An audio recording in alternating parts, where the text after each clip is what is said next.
राधे राधे दोस्तों। अब हम साहित्य में जो सभी साहित्य के विद्यार्थी हों अथवा अध्यापक हों, उनका जो सबसे प्रिय ग्रंथ है काव्य प्रकाश, आचार्य मम्मट जी द्वारा जो लिखा गया है। काव्य प्रकाश को सब पसंद करते हैं। उसके कई पहलू हैं। सबसे अच्छी बात तो ये है कि काव्य प्रकाश में सारे विषयों को उपस्थित कर दिया गया है और इसमें प्रत्येक विषय को इस तरीके से लिखा गया है कि कोई भी आचार्य इस पर अपनी कलम न उठा सके, क्योंकि इन्होंने किसी का ज़्यादा खंडन मंडन नहीं किया है। सीधे लिख देते हैं कि ग्रंथ गौरव भयात न प्रदर्शितम। ग्रंथ बहुत बड़ा हो जाएगा, इसलिए हम इन सब बातों को प्रदर्शित नहीं कर रहे हैं। और बड़े ही शॉर्टकट तरीके से उन्होंने प्रत्येक विषय को स्थापित कर दिया है। सूत्रात्मक ढंग से लिखने की उनकी जो शैली है, इसी ही शैली के कारण ही श्री मम्मट जी ने जो ये काव्य प्रकाश की रचना की है, तो यह काव्य प्रकाश सभी को लगभग बहुत ही प्रिय है। तो आज से हम इस ग्रंथ को प्रारंभ करते हैं। मम्मट जी ने काव्य प्रकाश को लिखते समय गुरु परंपरा का विशेष ध्यान रखा है। जैसा कि हमारे यहाँ यह परंपरा रही है कि किसी भी ग्रंथ को प्रारंभ करने से पहले मंगलाचरण किया जाता है। मंगलाचरण करने के पश्चात फिर काव्य का प्रयोजन बताया जाता है कि आखिर हम यह काव्य क्यों कर रहे हैं, काव्य को करने का हमारा मुख्य उद्देश्य क्या है, अथवा जो कोई काव्य यह पढ़ेगा तो पढ़ने से उसे क्या प्राप्ति होगी, प्रयोजन क्या है, उसको क्या फ़ायदा होगा। तो इन सारी बातों को ध्यान में रख करके मम्मट जी ने काव्य प्रकाश में संपूर्ण विषय को उपस्थित कर दिया है। तो हम इसे पंक्तिशः अध्ययन करेंगे। तो आज पहली कक्षा है, तो पहली कक्षा में हम इसके मंगलाचरण के बारे में कुछ जानकारी प्राप्त करेंगे। कहते हैं कि ग्रंथारंभे विघ्न विघाताय समुचितेष्ट देवताम ग्रंथकृत परामर्शति। ग्रंथारंभे अर्थात ग्रंथ के आरंभ में विघ्न विघाताय, विघ्न के विघात के लिए, नाश के लिए, जिससे सारे विघ्नों का नाश हो जाए, जो समुचित इष्ट देवता हैं। इस समुचित इष्ट देवता के दो अर्थ हो जाएंगे। पहला तो ये होगा कि मम्मट जी के जो समुचित इष्ट देवता हैं, जो मम्मट जी की इष्ट देवता हैं, उनकी आराधना की जा रही है, अथवा विघ्न का जो विघात करते हैं, विघ्नों को जो नाश करते हैं, उसके जो समुचित इष्ट देवता हैं उनकी स्तुति करते हैं, अथवा कवियों के जो समुचित इष्ट देवता हैं उनकी ग्रंथकृत परामर्शति, ग्रंथ करने के लिए क्या करते हैं, उनकी स्तुति करते हैं, उनको नमस्कार करते हैं। तो पहले ही श्लोक में उन्होंने ग्रंथ के इष्ट देवता अथवा अपने इष्ट देवता जो भी है उनकी वो क्या कर रहे हैं, स्तुति कर रहे हैं। यह आर्या छंद में लिखा हुआ श्लोक है। नियतिकृत नियम रहिताम ह्लादैकमयी मनन्य परतंत्राम नवरस रुचिराम निर्मितिमा दधती भारती कवेर जयति। नियतिकृत नियम रहिताम ह्लादैकमयी मनन्य परतंत्राम नवरस रुचिराम निर्मिति मा दधती भारती कवेर जयति। जो कवे है भारती जयति, जो कवियों की भारती हैं, आराध्या देवी हैं, ऐसी माँ सरस्वती, उनकी क्या हो, जय हो, जयति। जय का तात्पर्य यहाँ पर नमस्कार है, ऐसा भी व्याख्या में आप लोग पढ़ेंगे। जयत अर्थेन नमस्कार आक्षेप्य, जयत अर्थ में यहाँ पर नमस्कार का आक्षेप किया जाता है। तो इसका अर्थ क्या है, तो कह रहे हैं कवे है भारती जयति, कवियों की जो भारती हैं, जो अधिष्ठात्री देवी हैं, ऐसी माँ सरस्वती, उनकी क्या हो, जय हो। कैसी हैं वो, कवि की भारती कैसी है, तो कह रहे हैं देखिए, ब्रह्मा जी की जो सृष्टि होती है, उस सृष्टि का एक नियम होता है। जैसे नियम यह है कि सुबह के बाद शाम होगा, शाम के बाद फिर रात होगी, ऐसा नियम है। दूसरा नियम यह है कि ठंडी में ठंड ही लगेगी, गर्मी में गर्मी ही पड़ेगी, बरसात में बारिश होगी। तीसरा नियम है कि फूल हमेशा कीचड़ और जल में ही खिलेगा, लेकिन कवि के यहाँ ऐसा कुछ नहीं है। वो रात्रि के समय भी अगर ग्रंथ लिख रहा है तो वो लिख सकता है कि चमचमाती हुई सूर्य की किरणें, बहुत तेज़ धूप पड़ रही थी। ठंडी में भी ग्रंथ लिख रहा है तो वो कह सकता है कि बहुत गर्मी का मौसम है, पसीना टप टप चू रहा है। इसलिए उसके पास कोई नियम की मर्यादाएं नहीं है। वो जल में कमल खिलाए, चाहे नायिका के ओठों पर कमल खिला दे, चाहे नायिका की आंखों में कमल खिला दे, चाहे उसके गालों पर ही कमल खिला दे, उसके पास कोई बाउंडेशन नहीं है, वो कहीं भी कमल खिला सकता है। तो वही कह रहे हैं, नियति माने ब्रह्मा जी, विधाता, नियम। नियति के द्वारा कृत जो नियम, अर्थात ब्रह्मा जी के द्वारा कृत माने बनाया हुआ जो नियम है, उस नियम से रहिताम, रहित है। कौन? भारती कवे, कवि भारती, कवि की जो भारती है, कवि की जो देवी है, वो क्या है? नियति के द्वारा कृत बनाया गया जो नियम है, उस नियम से रहित है, अर्थात उसका कोई भी नियम वहाँ फॉलो नहीं होता है।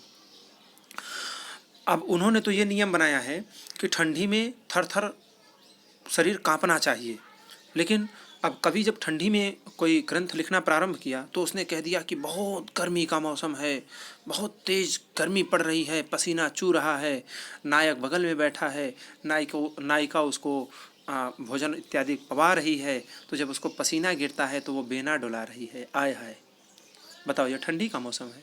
नहीं, ठंडी का मौसम नहीं है, ये तो गर्मी का मौसम है। लेकिन रियल में क्या है? रियल में तो ठंडी का मौसम है, लेकिन कवि जो है, कवि की जो भारती है, उसके ऊपर विधाता के द्वारा किया गया कोई भी नियम नहीं चलता है।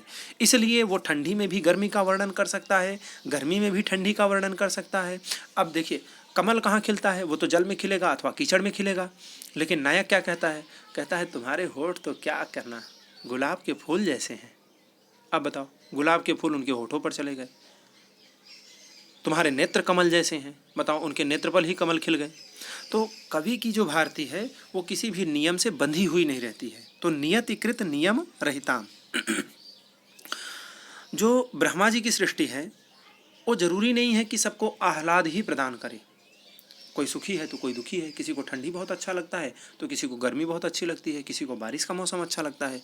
लेकिन कवि की जो भारती है वो ह्लादैकमयी है, आह्लादित करने वाली है, सबको प्रसन्नता देने वाली है। और कैसी है? तो अनन्य परतंत्राम, न अन्य परतंत्राम, किसी अन्य के परतंत्र नहीं है, अर्थात स्वतंत्र है। न अन्य परतंत्राम, अन्य परतंत्राम न, अन्य किसी दूसरे के परतंत्र वो नहीं है। ब्रह्मा जी की सृष्टि क्या है? एक दूसरे से बंधे हुए हैं, वो स्वतंत्र नहीं है। कैसे स्वतंत्र नहीं है?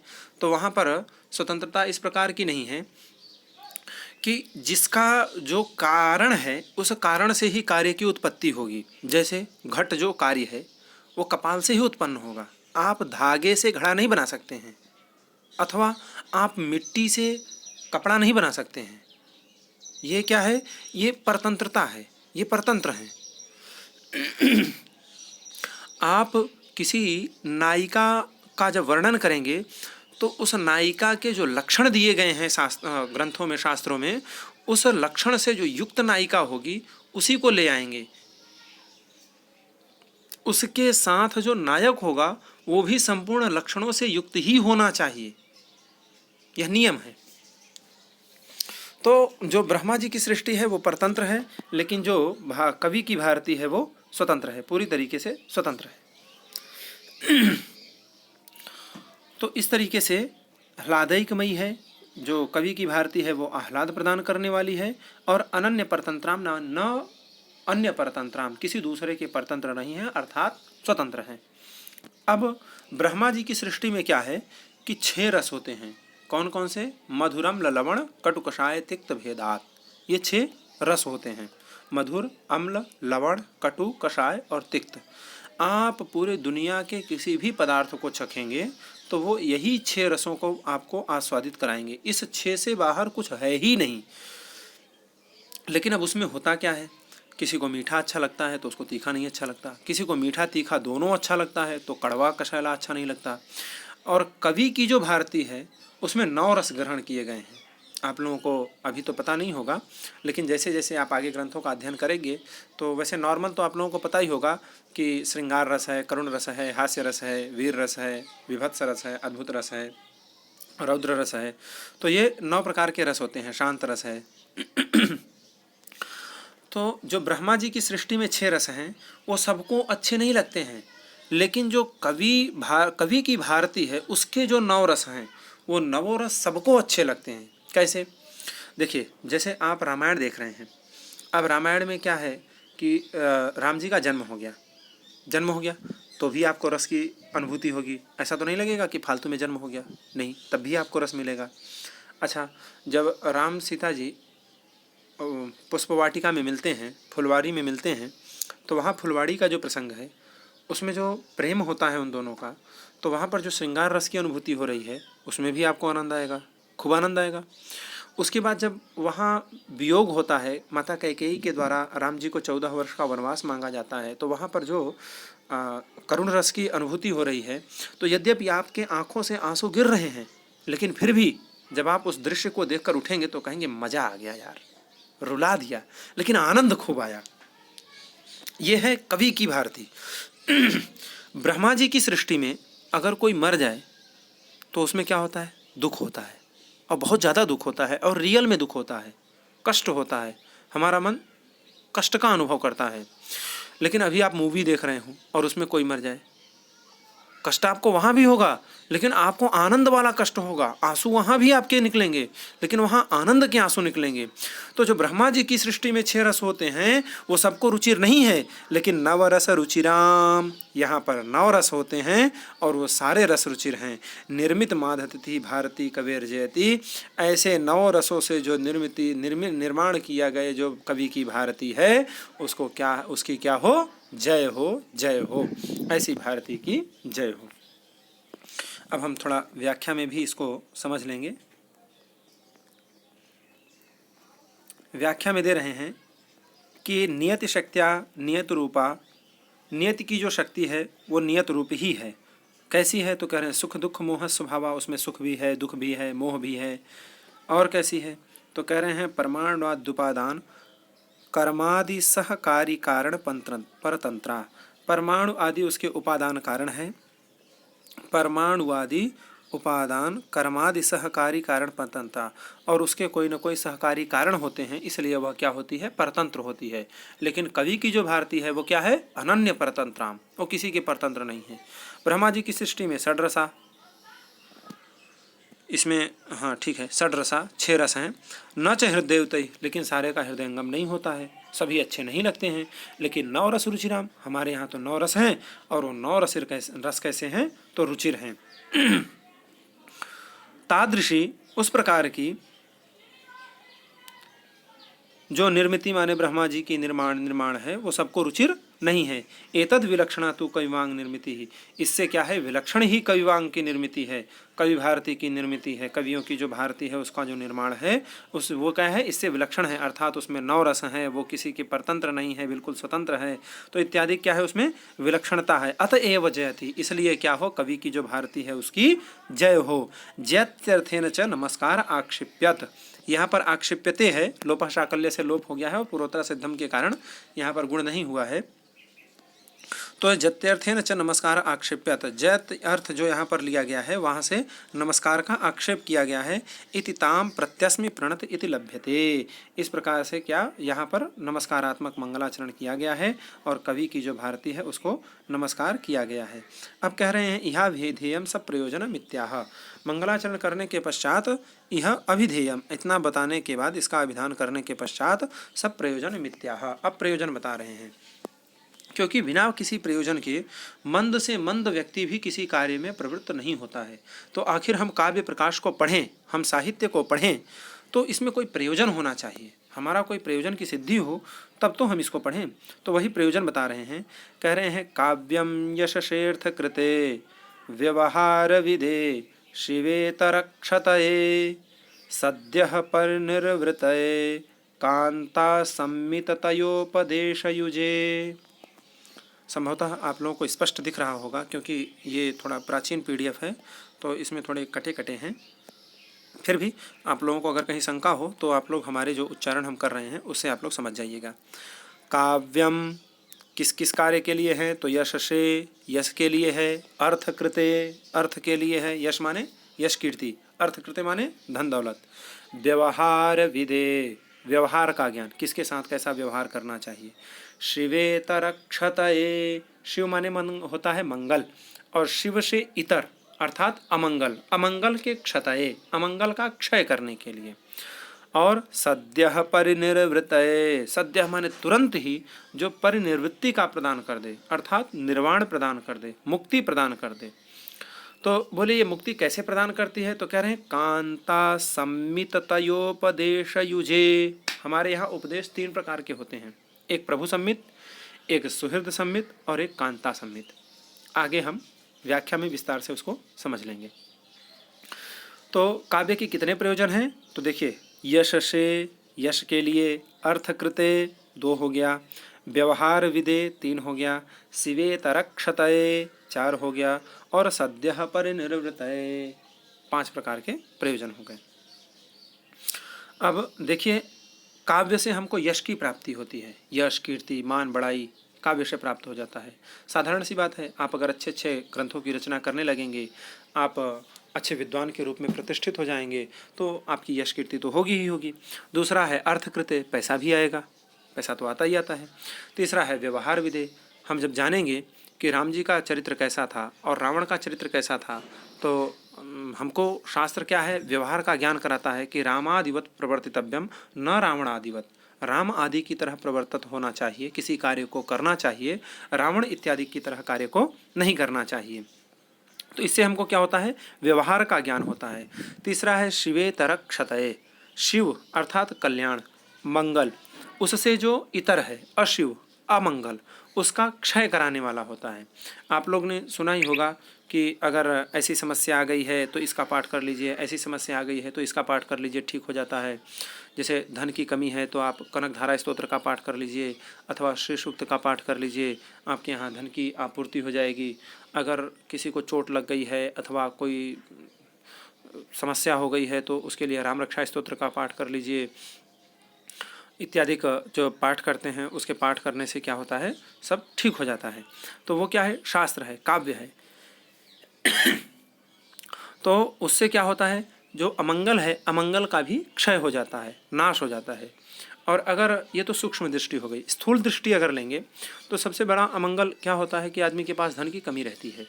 जब आप काव्य शास्त्री हो जाएंगे, काव्यों को अच्छे से जानने लगेंगे, तो आपके पास खूब पैसा आने लगेगा, तो पैसा आने से अमंगल अपने आप दूर हो जाएगा। सद्यः पर निवृत्तये, कई ऐसे स्तोत्र भी हैं जिनका पाठ करने से ठाकुर जी की प्राप्ति हो जाती है, श्री ठाकुर जी में हमारा दिल लग जाता है। जैसे गीत गोविंदम है, जयदेव जी का है। गीत गोविंदम के बारे में ऐसा कहा जाता है कि जिसकी बुद्धि थोड़ी कमज़ोर हो, वो अगर गीत गोविंदम का नित्य प्रति पाठ करता है, सिर्फ मूल पाठ करे, उसकी हिंदी व्याख्या न पढ़े, तो उससे उसकी बुद्धि अच्छी प्रखर हो जाती है और इससे भगवान जगन्नाथ बहुत प्रसन्न होते हैं। तो भगवान जगन्नाथ प्रसन्न होंगे तो आपकी बुद्धि अपने आप ठीक हो जाएगी, और बुद्धि ठीक हो जाएगी तो आपको यह ज्ञान हो जाएगा कि हमें क्या पढ़ना चाहिए, क्या नहीं पढ़ना चाहिए। जैसे पद्मनाभ जी बहुत अच्छे विद्वान थे, लेकिन अब उनकी समझ में ही नहीं आ रहा था कि हम पढ़ के समझें या समझ के पढ़ें। कबीरदास जी ने केवल एक प्रश्न किया था, समझ पढ़ी, पढ़ समझी या समझ पढ़ी, अहो कहो द्विजराज, हे द्विजराज आपने पढ़ के समझा है या समझ के पढ़ा है। तो इसका उत्तर श्री पद्मनाभ जी के पास नहीं था, जबकि वो बहुत अच्छे विद्वान थे और उनको सरस्वती जी का आशीर्वाद था कि शास्त्रार्थ में आपको कोई पराजित नहीं कर सकता है। लेकिन फिर भी पद्मनाभ जी को यह बात समझ में नहीं आई। लेकिन जिसको यह बात समझ में आ जाती है कि अध्ययन क्यों किया जाए, किस लिए किया जाए, उसको मुक्ति मिल जाती है। बोले यह जो काव्य है ये किस तरीके से हमको उपदेश करता है, तो कह रहे हैं कांता सम्मित उपदेश करता है। अब देखिए हम थोड़ी सी चर्चा उपदेश की कर लेते हैं। एक होता है प्रभु सम्मित, जिसको कहते हैं राजाज्ञा। जैसे इस समय लॉकडाउन चल रहा है, अब मोदी जी ने आज्ञा दे दी, अभी तो फिलहाल खुल गया है, लेकिन हमारे उत्तर प्रदेश में योगी जी ने शनिवार और रविवार को अभी भी लॉकडाउन चालू रखा है। तो अब उन्होंने आज्ञा दे दी है कि शनिवार और रविवार को आप लोगों को नहीं निकलना है। तो ये राजाज्ञा हो गई। अगर हम इसका उल्लंघन करते हैं तो हमको डंडे भी पड़ सकते हैं, हमको जेल भी हो सकती है, हमारा फाइन भी लग सकता है। तो ये वेद जो वेद हैं वो आज्ञा देते हैं, वो प्रभु सम्मित हैं। उन्होंने जो आज्ञा दे दी उसे आप करिए। उन्होंने कह दिया कलंजम माँ भक्षयत, कलंजम न भक्षयत, तो आप मत खाइए। उन्होंने मना कर दिया कि गाजर बैगन को मत खाइए, तो आप उसे मत खाइए। लहसुन प्याज को मत खाइए, तो आप उसे मत खाइए। अगर आप खाते हैं तो आपको अपराध लगेगा। तो इस तरीके से वो प्रभु सम्मित आदेश कर रहे हैं। दूसरा आता है सुहृद सम्मित। सुहृद सम्मित में ये होता है कि जैसे हमारा मित्र हमको एडवाइस कर देता है कि भाई देखो, आप ये जो काम कर रहे हैं इसको अगर आप ऐसे करेंगे तो ये ठीक रहेगा, नहीं तो आपको ये भी हो सकता है और ये भी हो सकता है। अब आपकी जैसी इच्छा, आप वैसा कर लीजिए। तो ये कार्य करते हैं पुराण। पुराणों में लिखा है कि अगर आप ये करेंगे तो आपको ऐसा पाप लगेगा, और अगर आप ये करेंगे तो आपको ऐसा पाप लगेगा। तो इसलिए इसको मत करिए, आप पुण्य को करिए। इसी को इस तरीके से कर देंगे तो आपको पुण्य हो जाएगा। तो केवल रास्ता चेंज करना होता है। तो मित्र की तरह जो एडवाइस करता है उसको सुहृद सम्मित कहते हैं। लेकिन जो कांता सम्मित होता है वो बड़ा ही विचित्र होता है। प्रभु सम्मित में आपको करना ही करना है, नहीं करेंगे तो आपको पनिशमेंट किया जाएगा। सुहृद सम्मित में आप अपने ऊपर सेल्फ डिपेंड हैं। लेकिन जो कांता सम्मित है उसमें न तो आपके ऊपर दबाव दिया जाएगा और न तो आप उस काम को नहीं करेंगे, ये आप सोच सकते हैं। आपको काम करना ही करना है। कांता माने होती है प्रिया, पत्नी। अब जैसे सपोज ऐसे ले लीजिए कि आप कहीं नौकरी से छूट के आए, आपकी पत्नी कहीं बगल वाले के यहाँ गई, देखी कि उनके यहाँ एक जो औरत थी वो बहुत अच्छा हार पहनी हुई थी। अब वो हार 9 लाख था, आपकी सैलरी 50,000 रुपये है। अब आप उसको कैसे मैनेज करेंगे? अब वो क्या करेगी? उसको भी पता है कि आपकी सैलरी 50,000 है तो 9 लाख हार खरीदना आपके लिए मुश्किल काम है। अब वो सीधे गेट पर जाएगी, आपको वहीं पर मिल जाएगी, दरवाज़ा खोलेगी, बहुत मुस्कुरा के बोलेगी, कहेगी आइए, आज तो लगता है आप लेट कर दिए, ज़्यादा काम मत किया करिए, आप बहुत थके रहते हैं। चलिए अच्छा कोई बात नहीं, आइए बैठिए। सोफे पे बैठाएगी। गर्मी का टाइम है तो बढ़िया ठंडा ठंडा पानी ले आके हाथ धुलाएगी, जूते स्वयं खोलेगी और उसके बाद पैर भी धुलवाएगी। और उसके बाद अच्छे अच्छे उस दिन पकवान बना के रखेगी, खाना पीना एकदम बढ़िया, बिल मेंटेन। आपको ऐसा लगेगा कि आप बिल्कुल खुश हो जाएंगे देख के, ऐसा लगेगा कि वाह यार आज तो कमाल हो गया। अब सब कुछ होते समय जब खाना निकालेगी, थोड़ा पूछेगी कि खाना कैसा बना है, आप कहेंगे कि हाँ बहुत अच्छा है। तो धीरे से बोलेगी आज वो हम बगल वाली के यहाँ गए थे, उनके बच्चे का ना बर्थडे था, तो अभी थोड़ी देर पहले ही हम आ रहे हैं। अच्छा, तो तुमने कुछ गिफ्ट वगैरह किया कि नहीं? हाँ गिफ्ट तो कर दिया। वो उनकी जो वाइफ थी ना, क्या हार पहनी थी, बहुत अच्छा लग रहा था, लेकिन उसकी कॉस्ट थोड़ी ज़्यादा थी, 9 लाख का था। तो पतिदेव थोड़े गुस्से में आएंगे, अरे 9 लाख का हार हम कहाँ से खरीदेंगे? अरे मैं कह थोड़ी रही हूँ हार खरीदने के लिए, मैंने तो केवल कहा है कि उनका हार बहुत अच्छा लग रहा था। कोई बात नहीं है, हमारे पास जब पैसा होगा तब हम खरीद लेंगे, अभी कोई ज़रूरत थोड़ी है। अब आपके मन में आ गया कि देखो हमारी पत्नी कितनी अनुकूल है, हमारी कांता जो है वो जैसा मैं कहता हूँ वैसा ही करती है। फिर 1-2 दिन और चलेगा ऐसे ही, फिर कहेगी कि आप एक काम क्यों नहीं करते हैं, वो जो पैसा बचता है ना उसको धीरे धीरे इकट्ठा करते रहते हैं। और हमने सोनार से बात भी कर ली है, तो ज्वेलरी वाला कह रहा है कि अगर धीरे धीरे भी पेमेंट करेंगे तो चल जाएगा। तो कहेंगे लेकिन कहाँ से मैनेज करेंगे हम इसको? तो नहीं मैनेज करेंगे, छोड़ दीजिए, नहीं खरीदेंगे, हमारे लिए तो आप ही सब कुछ है ना, वो 9 लाख हार थोड़ी है। और ऐसे धीरे धीरे करते करते करते करते वो 1 महीने के अंदर ही किसी न किसी तरीके से आपको मना लेगी और आप उसका 9 लाख हार खरीद लेंगे। तो कहने का तात्पर्य यह है कि वो कांता सम्मित उपदेश है, प्रिया सम्मित उपदेश है। उस प्रियतमा ने आपसे अपना काम भी करवा लिया और आपके ऊपर कोई हुकूमत भी नहीं चली, तो उसी को कहते हैं कांता सम्मित उपदेश। आगे व्याख्या में इसी की चर्चा की गई है। तो अब ये कह रहे हैं कि भाई यश किसको प्राप्त हुआ? तो कह रहे हैं कालिदासादि नाम इव यशः, कालिदास जी को यश की प्राप्ति हुई। सब लोग जानते ही हैं। श्री हर्षादेर धावकादि नाम इव धनम, एक राजा श्री हर्ष थे, उनके यहाँ एक कवि था धावक। वो धावक ग्रंथों की रचना करता था, लेकिन उस पर छाप छोड़ देता था श्री हर्ष जी की, और उसके बदले में वो कुछ रकम ले लेता था। तो उससे क्या हुआ कि उनको धन की प्राप्ति हो गई। राजादिगतो चिताचार परिज्ञानम, राजा आदि जो आचार व्यवहार कर रहे हैं उससे हमको यह परिज्ञान हो जाएगा कि हमें राजा के प्रति कैसा व्यवहार करना चाहिए, मंत्रियों के प्रति कैसा व्यवहार करना चाहिए, माता पिता के प्रति कैसा व्यवहार करना चाहिए। इस व्यवहार का भी ज्ञान हमको काव्य से हो जाता है। फिर कहते हैं आदित्यादेर मयूरादि नाम इव अनर्थ निवारणम, अब आदित्य स्तोत्र एक है, आदित्य शतक, इसको मयूर भट्ट जी ने लिखा है। इसकी चर्चा करेंगे तो वीडियो काफ़ी लंबी हो जाएगी, इसलिए हम इसकी चर्चा अगली वीडियो में कर लेंगे कि मयूर ने किस तरीके से अपने अनर्थ का निवारण किया था। इनको कुष्ठ रोग हो गया था। अभी आप केवल इतना ही समझिए कि इनकी बहन के श्राप के कारण ही इन्हें कुष्ठ रोग हो गया था, कोढ़ हो गया था जिसको हम कहते हैं। और इन्होंने प्रत्येक दिन एक एक सूर्य भगवान की स्तुति में श्लोक बनाते थे। 100 दिन में जब इनका सूर्य शतक पूरा हो गया और उस सूर्य शतक के माध्यम से जब इन्होंने भगवान सूर्य की स्तुति की तो इनका कुष्ठ रोग समाप्त हो गया। इस तरीके से अनर्थ का निवारण भी हो गया। आगे कहते हैं सकल प्रयोजन, जो सकल प्रयोजन है उस प्रयोजन का मौलीभूत जो समनंतर में और रसास्वादन समुद्भूतम विगलित वेदांतर मानंदम इत्यादि जो है, सकल प्रयोजन का जो मौलीभूत है क्या कि समनंतरम एवं रसास्वादन, समनंतर होके रसास्वाद का जो समुद्भूत होना होता है, हृदय में जो रसास्वाद समुद्भूत होता है वो कैसे होता है तो कह रहे हैं विगलित वेद्यांतरम। जब अंतर जब विगलित हो जाता है तभी हमारे अंतःकरण में क्या होता है, रस का आस्वादन होता है, वह समुद्भूत होता है। और फिर हमको क्या होता है, उस वेद्यांतर के अनंतर अर्थात जब वह वेद्य हो जाता है, विगलित वेद्य हो जाता है, उसके अनंतर हम कैसे किसकी अनुभूति करते हैं तो आनंदम, आनंद की अनुभूति होती है। तो बोले वो कितने प्रकार से होती है तो कह रहे हैं प्रभु सम्मित शब्द प्रधान वेद शास्त्रभ्य। हमने पहले ही बताया प्रभु सम्मित उपदेश जो होता है वो कैसा है तो कह रहे हैं शब्द प्रधान है, जैसे वेद शास्त्र इत्यादि। सुहृद सम्मित कैसे है तो कह रहे हैं सुहृद सम्मितार्थ तात्पर्यवत पुराणादि इतिहासेभ्यश्च। सुहृद सम्मित जो उपदेश है वो तात्पर्यवत है, जैसे पुराण और इतिहास इत्यादि में हमने देखा है।